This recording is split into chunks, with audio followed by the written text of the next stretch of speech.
Karima, le Festival d'été de Québec est terminé. Là, j'entendais du monde faire un genre de bilan du festival, puis il disait l'été est terminé. L'été n'est pas terminé. Il reste à peu près 2 mois l'été. En fait, il reste 2 mois parce que ça se termine le 21 septembre. Hey, merci pour ce rappel. Ben oui. Je suis un calendrier sur 2 pattes. Et donc, il reste du temps pour vivre l'été. Puis qui dit été dit un petit peu au moins séduction, drague, ben oui. Il y en a pour qui l'été est à l'année aussi, à ce moment-là. Il y en a pour qui l'été est à l'année. Et d'ailleurs, c'est peut-être ce qui fait en sorte qu'il a une business. Oui. David Paré, coach en séduction, qui est avec nous. Bonjour David. Bonjour, bel accueil, merci.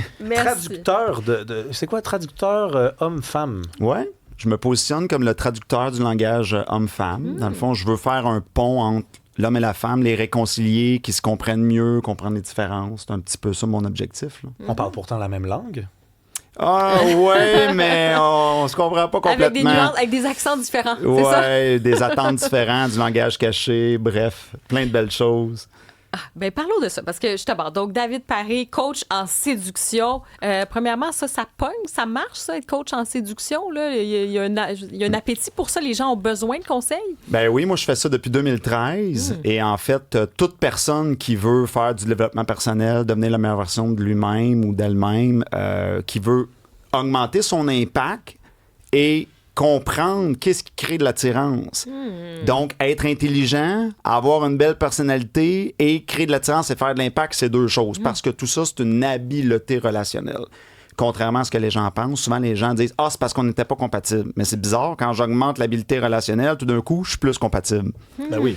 Non, mais ça, c'est une excuse. On a beaucoup d'excuses pour ne pas se regarder dans le miroir. Là, on aimerait savoir des trucs. Parce que l'été, dans mon esprit, là, oui, il y a des applications de rencontres, puis c'est envahissant, mais mettons qu'il y a des gens célibataires qui nous écoutent, puis qui veulent draguer l'été. Tu sais, il fait chaud, on est dehors, on n'est pas emmitouflé dans notre linge d'hiver, fait qu'il y a possibilité de se mettre beau. Pour moi, c'est la saison parfaite, mais il faut savoir s'y prendre. Ouais. Ben, un des trucs qu'on peut faire l'été parce qu'on est dehors, on appelle ça le peacocking. Fait que le peacocking, un terme technique, on rentre déjà dans la matière, c'est l'art d'utiliser certains vêtements ou accessoires pour que les gens fassent « Hein, comment ça tu portes ça? » Puis que là, ça donne le goût de te parler. On attire l'attention déjà, ça peut créer comme une discussion. Oui. OK, mettons un exemple. Là. Ben, un exemple qui a été fait, là, le gars, il arrive dans un show de punk rock, mais il a un gilet de Justin Bieber. Puis là, il se met, il est comme de bonne humeur. Puis là, tu détonnes tellement, comment ça, t'as ça? Un autre cas qui a été fait, il y a un gars qui est rentré justement dans un lieu public, puis il y avait un gilet avec des chats dessous, ou un chat qui est le DJ avec une pizza. Fait que là, ça fait rire, puis là, ça... comment ça? Tu sais, c'est... Puis, mettons, la fille qui te trouve cute, ben, veut pas, elle a le prétexte. Comment ça, t'as un gilet de chat qui... Tu sais, ça te donne le prétexte qu'elle te parle. Fait que ça, c'est... En fait, c'est comme faire le premier pas, mais de façon plus subtile. C'est déjà comme ouvrir un peu une porte. Oui, exactement. Il y a même des gens qui ont poussé l'audace plus loin avec des costumes où il arrive avec le chapeau, il y a une plume. Là, les filles, ils prenaient la plume. Moi, j'ai poussé l'audace assez loin. J'avais été dans un gala il y a quelques années.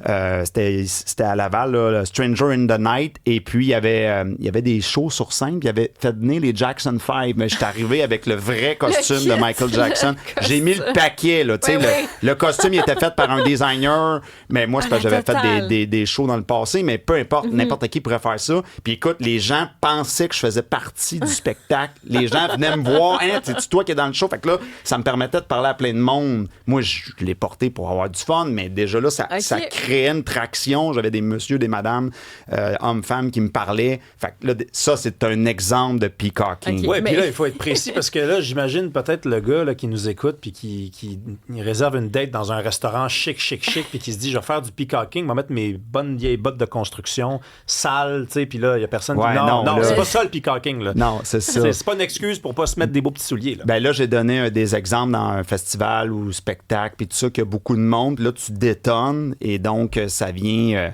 Puis là, le peacocking peut aller loin, ça peut aller dans les souliers, tu peux même te faire des... il y a des gens, tu peux même te faire des bas personnalisés, des bas avec de la poutine dessus, festival de la poutine, bas avec de la poutine. On peut se bâtir un kit, t'arrives avec ta montre, c'est une montre de chat, comment ça, t'as une montre de chat? OK, mais c'est ça. Il y a beaucoup d'idées. Là, c'est parce que je lance des idées vite, mais on peut pousser le concept loin. Puis il y a même un gars aux États-Unis, lui, ce qu'il a fait, il arrivait, puis il y avait un chapeau des années 1800, puis il y avait des lunettes, des lunettes pour plonger dans la piscine l'été, là. Comment t'appelles ça? Des lunettes de plongée. Des lunettes de plongée. Ouais, c'est ça. Fait que là, qu'est-ce que c'est ça? Comment ça, t'as ça dans un bar? Fait que là, c'est ça amène les gens à parler. Mais David, pareil, coach en séduction, je sais qu'il y a certainement des femmes ou des hommes qui sont comme, OK, wow, non, moi, je suis profil plus timide. J'arriverai pas avec un chapeau puis des plumes. Ça des parle lunettes. pas à tout le monde, mais c'est la première idée que je te lance à la table. Il y en a plein d'autres. Mais mettons, donc, ça, c'était pour les extravagants qui sont un peu plus extravertis, qui ont, tu sais, que justement, ils ont assez de confiance pour dire, je vais faire ça parce que j'attire l'attention. Mettons que tu as un profil plus classique un peu, là, puis tu arrives dans une soirée, un bar ou même dans un party, ou ça peut être quoi pour quand même créer ce lien-là, attirer l'attention, mais peut-être de façon moins extravagante. Une technique universelle qui peut être faite par quelqu'un qui peut être autant débutant, intermédiaire que expert, ça serait la technique de la napkin. Fait que tu prends une napkin blanche, mettons. Là. Puis là, tu fais le jeu du tic-tac-toe, tu dessines le tic-tac-toe. Puis là, tu fais un X dans le coin. Puis là, tu donnes ça au serveur, va emmener ça à la fille là-bas. Ben, même si elle était à 10 mètres ou 15 mètres de moi, la fille, c'est qui m'a envoyé ça? Hein? Là, il y a déjà comme une intrigue. Puis là, déjà là, tu punches, t'as déjà un mystère, t'as déjà... Fait que ça, c'est un exemple d'une technique d'impact relativement facile. Tu sais, j'ai même pas eu à aller parler. Là. Je peux être loin. Puis là, il y a un jeu de regard qui peut... Ouais.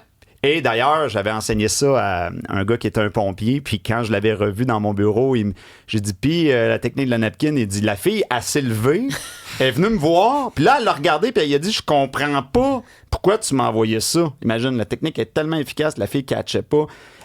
Là, il dit, je comprends pas à quoi ça sert. Puis le gars, il l'a regardé, il dit, c'est à ça que ça sert, qu'on se parle. Ils se sont... Ils eurent des dizaines d'enfants. Ça, c'est ce qu'il nous raconte l'histoire. Non, mais il y a juste une affaire, par contre. La mise en scène, il faut vraiment que ça soit bien fait. Parce que la mise en scène, moi, il y a beaucoup de filles qui m'ont déjà dit, on a l'impression d'être des numéros. On a l'impression d'être de la viande. Là. Quand le gars, il nous approche avec une phrase d'approche, le gars, il pense qu'elle est parfaite, la phrase, mais la fille peut aussi se dire, ça fait combien de fois qu'il le fait aujourd'hui? Oui, bien là, voilà pourquoi qu'on va enseigner le langage corporel, le mindset. Tu sais, c'est un travail de développement personnel de fond. Là, c'est parce ça va vite. Là, on donne des petits trucs punch, mais avant ça, d'habitude, on enseigne plein d'affaires. Ouais. Avant de dire, ben là, quand tu vas l'aborder, faut que tu te places de côté, 45 degrés, tu sais, mais faut que tu saches quoi te dire dans ta tête, faut que tu connaisses les différences biologiques, faut que tu connaisses... Tu sais, il y a plein d'affaires à maîtriser pour que, justement, que ça sorte et que j'ai pas de l'heure. Ben là, j'applique un truc... mathématique. Donc là, on a parlé des techniques là, justement d'impact, mais là, il y a aussi, comme coach de séduction, sur l'aspect de l'attractivité. Ça, on peut travailler ça? Bien, on peut tout apprendre dans la vie. Donc, oui, nous, on travaille le savoir-être, le savoir-vivre. Tu sais, quand les femmes, ils disent « on veut un gentleman », mais en fait, ce qu'ils veulent, c'est un gentleman qui crée de l'impact. Parce que si t'es gentleman, mais... T'sais, je t'ouvre la porte, OK, je suis gentleman, mais tous les autres gars, ils ouvrent la porte de la même façon, tu crées pas d'impact. Mais si, par exemple, tu ouvres la porte du restaurant, puis tu fais « Hey, attends une minute, j'ai quelque chose d'urgent à faire. » Puis là, tu ouvres la porte, là, tu regardes la fille, puis « Oui, monsieur le président, oui, la cible est protégée, monsieur le président. » OK, tu peux t'en venir. Ça marche, ça, des trucs de même? Ben, c'est un autre exemple. Ben, tu l'as vu rire, là, on l'a vu le punch. C'est un autre exemple de « il est le fun, lui, il est drôle, puis je viens de me démarquer. » Mais ça, je pourrais... Comment je faisais ça? J'ai dû l'apprendre, parce que moi aussi, j'ai dû l'apprendre. Fait qu'on peut rester nous-mêmes, c'est juste qu'en comprenant mieux les besoins de l'autre, ben au-delà de ça, il y a comment écouter, puis tout ça, on apprend tout ça. Là, c'est parce qu'on s'amuse avec les techniques d'impact, mais les techniques d'impact, c'est comme la cerise sur le sundae. Là. Mais y a-tu quand même des qualités, parce que là, on est au début, quand les gens ne se connaissent pas du tout ça, mais par exemple, dans une première date, y a-tu comme quelque chose, c'est un incontournable, ben ça, là, ne passez pas à côté de cet élément, c'est vraiment important. La synchronisation. Synchronisation, ça veut dire, OK, là, je détecte qu'en ce moment, j'ai assez parlé, faut que je ferme ma boîte, il va falloir que je redonne le micro de parole. Oh, OK, là, je peux y aller. Oh, j'enchaîne ça avec une question ou une affirmation. Tu sais, l'espèce de je vais-tu pas, mais ça, il faut savoir le lire. Donc. Ça prend de l'expérience, ça. Oui, mais ce qui arrive, c'est qu'il y en a des gars, par exemple, qui ont beaucoup d'expérience puis qui sont bons, mais des fois, ils le font de manière inconsciente. Puis quand que je les challenge pour me dire, explique-moi étape par étape, il dit, je sais pas, je roule au feeling. Fait que l'affaire, c'est que même un gars qui a beaucoup d'expérience, il peut faire des bonnes choses, mais quand il fait une erreur, il s'en rend pas compte parce que je me casse pas la tête, je roule au feeling. David Paré, il nous reste une minute, le truc là, du dollar puis de la facture. Oui. Racontez-le encore. Oui, t'arrives à l'avance, t'accroches le serveur, puis tu dis tantôt, je veux que tu m'amènes 2 factures, mais je veux que la facture de la fille, je veux qu'il soit écrit 1 pièce dessus. Et là, pendant le repas, tu prends une pièce d'$1, tu le glisses, puis tu dis à la fille, tu dis ça, c'est une pièce magique. Ça se peut qu'elle te serve un jour. Fait que là, bien sûr, quand la facture d'une pièce arrive, wow, tu sais, bang, c'est donc bien original. Ça marche. Hey, quand Je même. suis sûr que ça marche, ça, par contre. Ça doit être le fun, ça, en tabarnouche. Parce qu'en plus, si tu peux même, dans la soirée, avoir une petite discussion autour de qui paye pas, tu dis, OK, c'est beau. 2 factures, je comprends. C'est encore mieux, là. Parce que là, elle a tout compris, la mise en scène. Là.